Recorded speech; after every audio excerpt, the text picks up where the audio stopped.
ठीक है, ये छोटे छोटे जल्दी से कीवर्ड हम लोग समझ लेते हैं. Tidal inundation, inundation spelling is given above, already मैंने लिख दिया है.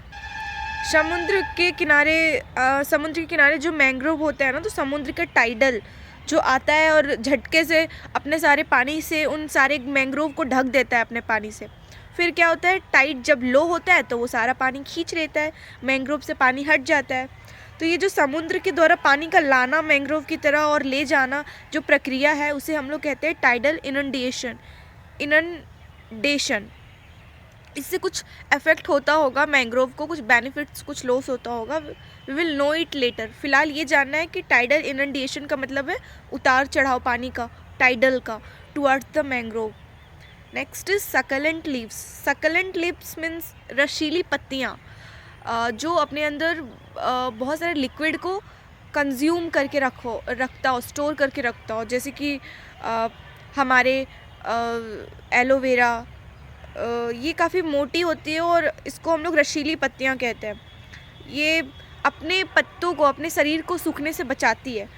तो आप कह सकते हैं कि succulent leave as a kind of बोतल, वाटर बोतल, जिसके अंदर पानी बहुत सारे स्टोर रहते हैं, उसे सूखने से बचाते हैं. This is the plus point, plus benefit. Next is evapotranspiration. Evapotranspiration, here is two words, combination of two words. First is evaporations and second is transpirations. Evaporation means surface से पानी को हवा में मतलब चले जाना, एंड ट्रांसपिरेशन मीन्स पत्तियों से चले जाना, सोख लेना वाटर को. तो यहाँ से जो इवेपोट्रांसपायरेशन है ना, इसका मतलब है कि पूरे पौधों से पानी का लॉस हो जाना, उड़ जाना हवा में. तो दिस इज़ द बेसिकली याद रखना है कि प्लांट्स से ना एक तरह से कह सकते हो पसीने की तरह पानी बह जाता है, सोख लेता है आसमान.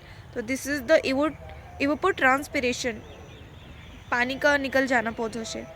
Next is सनकेन stomata. सनकेन stomata means सनकेन means छिद्र वाले पौधे, छोटे छोटे उसके अंदर पोर्स होते हैं. So this we need to remember कि ऐसी पत्तियाँ जिनमें छोटे छोटे छिद्र होते हैं, सो दैट वो छिद्र के माध्यम से, वो छोटे छोटे छेद के माध्यम से, वो पोर्स के माध्यम से पानी जो है कम निकले उससे. क्योंकि अगर वो छेद ना रहेगी, एक समान तरीके से रहेगा, तो पानी ज़्यादा निकलेगा. बट अगर वो पोर्स है ना, तो वो पानी को निकलने से कम करेगा, हवा से उसे बचाएगा, तो पौधे सेफ रहेंगे. दैट्स वाई मैंग्रोव में ना संकेन स्टोमेटा होता है, और कहा जाता है कि मैंग्रोव की पत्तियाँ, मैंग्रोव के जड़ें बहुत स्ट्रॉन्ग होती है.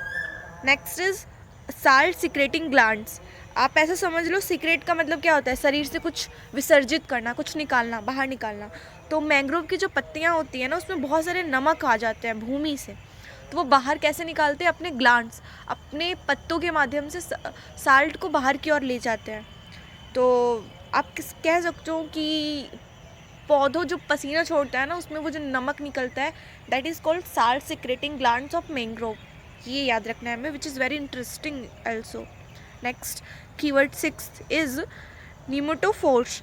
ये कीवर्ड थोड़ा सा यूनिक है, unique behaviour of the plants है. इसमें क्या होता है, जो जड़ें हैं ना, वो नीचे ना होकर के पाइप की तरह ऊपर निकली हुई रहती है.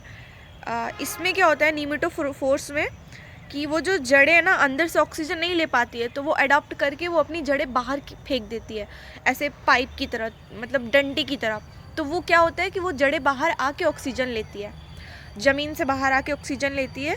और इस तरह की जड़ें को हम लोग स्नोरकेल रूट्स भी कहते हैं. मीन्स पानी में सांस लेने वाला, ज़मीन से बाहर सांस लेने वाले roots.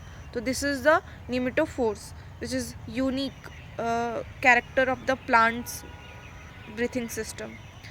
Next and last is stilt roots. Stilt roots means वो जो उसके बटरस रूट्स, अगर आप जानते होंगे, जिसमें जो जड़ें होती है ट्रीज़ की, वो काफ़ी फैली होती है.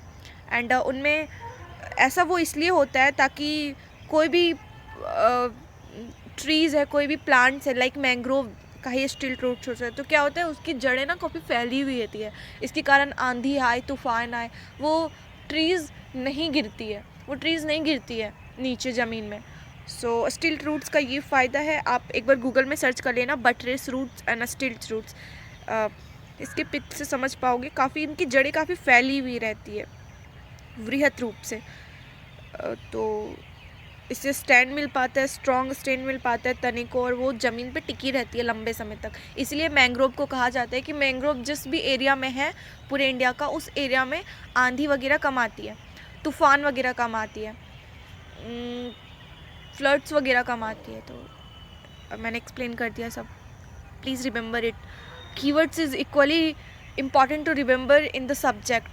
If you remember the all the keywords, like mostly the keywords, then our 50% job is done.